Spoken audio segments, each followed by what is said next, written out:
Let's talk about the incoming administration.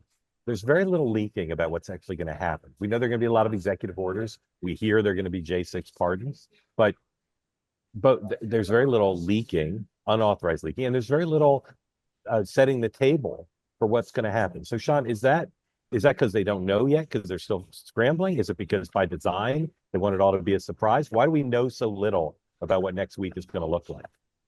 The same with the speech. We don't know very much about the speech.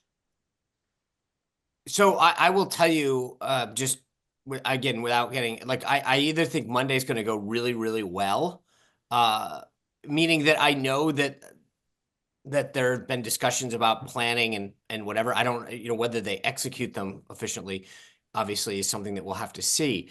But I know that they are coordinating. They've thought about this. They're going to have, 100 of these things coming out, and I know that they know how to do it. Again, I only say this because obviously I don't want to. Yeah, know until you see it.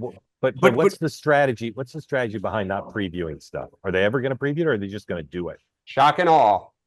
Yeah, I think it's going to be shock and awe. It's about my day one is this, and if we start doing it, it takes a little of the bloom off the rose.